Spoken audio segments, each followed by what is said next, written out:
عليك كيف حالك؟ اهلا وسهلا. عارف المقابلة حقك تمام؟ الحمد لله تسلم. والله تمام. نزل الحين الثاني البخيتي محمد هو اخوك. اخوي من امي وابي. من امك وابوك؟ ايوه. اصغر منك ولا اصغر؟ لا لك بدي من 3 سنوات. انت المقابلة كانت حاليا. تسلم والله في هذا عالية. وإذا حتعمل أي مقابلة احنا نزودك بعض الأشياء. على طول والله عليك لا شيء حاجة احنا تواصلنا في معلومات. هذا أصحابنا قل لهم احنا أمس خلينا لهم المجال من أحسن ما يمكن.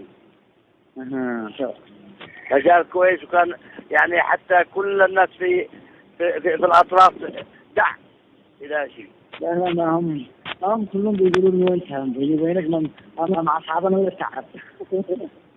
لا يا حبيبي. والله ما هي لا زين.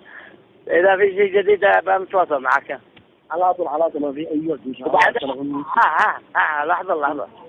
أيوة. قل لهم إذا في مقابلة جديدة طارئة كلهم على عبد الله صالح سلم السلطة في 2011 في 2012 تجنبا لإراقة الدم.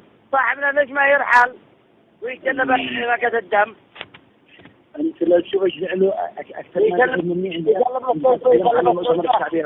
السلطة ما فيش فيها شيء يسلمها لأنصار الله. إيش فيها؟ والله إني حلقت عليهم بلا بايح نبو الأمانة. ولا شيء يسلم السلطة لأنصار الله. علي عبد الله صالح سلمها للائتلاف هذا الائتلاف المؤقت أو ما يسمى المرحلة الانتقالية. هذا يسلمها المرحلة الانتقالية والناس يتحاكوا.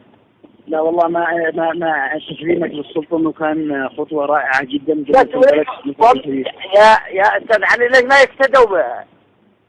ما بيطلبوا لنا الروائح الكريهة، ما يطلبوش الروائح الزينة.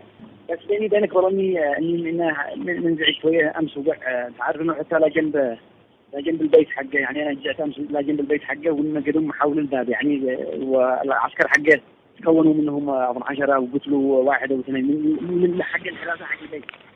حق بيت الرئيس. حق بيت الرئيس. أنا كنت أمس بيني وبينك هناك يعني اتصل لي جلال وصرت له هناك كلنا نقدر بيشتري يا أخي وضع معك.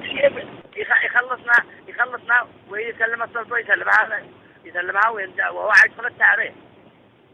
ايوه والله انه عايز التاريخ بعد معكس الا الانتخابات انا كلنا ما بش مش عارف. انت عارف حضرنا انت قلت دحين انا لما سلمت السلطة مش وعي. لا مش عايز بالعكس. انت فعلتها يعني ختمتها خاتمة رائعة جدا. وياخذ مننا الايجابي السلبيات يرفضها. صحيح. تحياتي ونتواصل. يلا يبلغ